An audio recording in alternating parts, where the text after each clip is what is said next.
Good morning students. आज हम बात करने जा रहे हैं पैरेलल प्लेट कैपेसिटर के बारे में। लास्ट वीडियो के अंदर भी हमने एक ऐसा ही टॉपिक पढ़ा था जिसके अंदर हमने कैपेसिटर कैसे क्रिएट बनाया जा रहा है और उसका प्रिंसिपल क्या था उसके बारे में पढ़ा था। ठीक है, तो पैरेलल प्लेट कैपेसिटर दो प्लेट से मिलकर बना हुआ होता है। एक को हम बोल देते हैं ए और दूसरे को बोल देते हैं हम बी।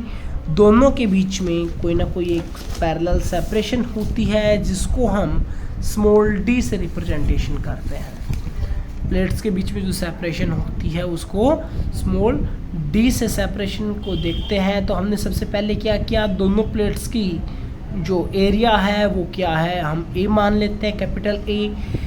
जैसा कि हमने लास्ट वीडियो के अंदर पढ़ा था, सबसे पहले इस वाले प्लेट को हमने पॉजिटिव चार्ज दे दिया, दूसरी अनचार्ज रखी, नेगेटिव चार्ज क्रिएट हो गया। पॉजिटिव वाला क्रिएट तो हुआ लेकिन उसको अर्थिंग के पास भेज दिया, अर्थिंग से न्यूट्रलाइज कर दिया और वो चार्ज चला गया नीचे। उसी तरह अब हम बात कर रहे हैं, तो मान लीजिए इसका एरिया हमें गिवन है और इसके ऊपर चार्ज हम लेते हैं कैपिटल क्यू। तो इसके अंदर इसकी जो डेंसिटी की अगर हम बात करें तो इसकी डेंसिटी हमारे पास किसके बराबर हो जाएगी, तो डेंसिटी किसके बराबर होती है, चार्ज अपॉन में डेंसिटी को हम क्या लिख देते हैं, charge sigma that is equals to charge upon में एरिया।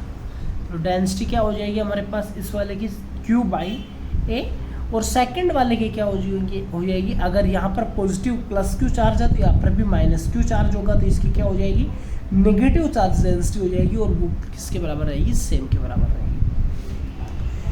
पीछे हमने पढ़ा था इलेक्ट्रिक फील्ड इंटेंसिटी के बारे में रिलेशन। तो इलेक्ट्रिक फील्ड इंटेंसिटी दो प्लेट्स के बीच में किसके बराबर होती है, that is equals to sigma upon में एप्सिलॉन नॉट के बराबर। सिग्मा को हटाकर मैं लिख सकता हूँ Q बाई ए के बराबर और E that is equals to minus में dV बाई dr, जो कि हमने रिलेशन पढ़ा था इलेक्ट्रिक फील्ड एंड पोटेंशियल, वहाँ से हमने कैलकुलेट किया था। तो वहाँ से हम dV को क्या लिख सकते हैं, that is equals to minus में E इंटू में dr। उसी रिलेशन का यूज करने के बाद मैंने क्या किया है, V का E के साथ एक सिंपल रिलेशन लिखा है, V that is equals to E into के अंदर D, क्योंकि वहाँ पर हमने क्या लिखा था, E that is equals to minus में dV बाई dr। इस dr को इधर भेजा तो क्या हो गया, E इंटू के अंदर dr that is equals to dV। यहाँ पर अगर मैं सिंबल्स का रिप्रेजेंटेशन करूँ डायरेक्शंस का, तो वहाँ पर नेगेटिव का जो साइन है वो मैंने यूज़ किया था, लेकिन मैं यहाँ पर डायरेक्शन का साइन नहीं यूज करना चाह रहा हूँ, पोटेंशियल निकालना चाह रहा हूँ। तो पोटेंशियल क्या हो जाएगी, E इंटू के अंदर सेपरेशन D। E की वैल्यू क्या थी, 1/4 pi epsilon not Q by A into के अंदर D बन गई है। तो यहाँ से मैंने C कैपेसिटेंस निकालना चाहता हूँ, तो कैपेसिटेंस किसके बराबर हो जाता है, चार्ज अपॉन में पोटेंशियल। चार्ज अपॉन में पोटेंशियल की वैल्यू अभी हमने निकाल ली है, ये वाली वैल्यू अगर हम पुट कर देंगे तो Q से Q कैंसिल, तो हमारे पास किसके बराबर बच जाएगा,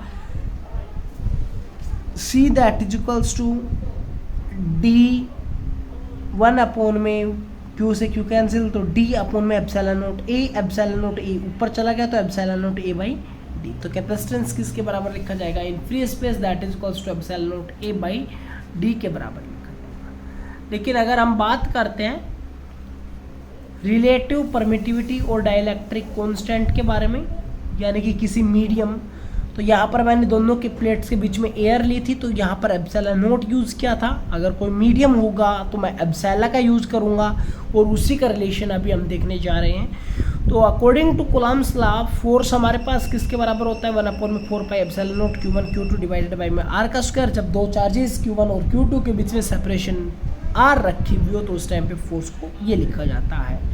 जब हम फोर्स को मीडियम के अंदर बात करते हैं तो मीडियम के अंदर फोर्स हमारे पास आ जाता है 1/4 pi epsilon Q1 Q2 divided by में R का स्क्वायर।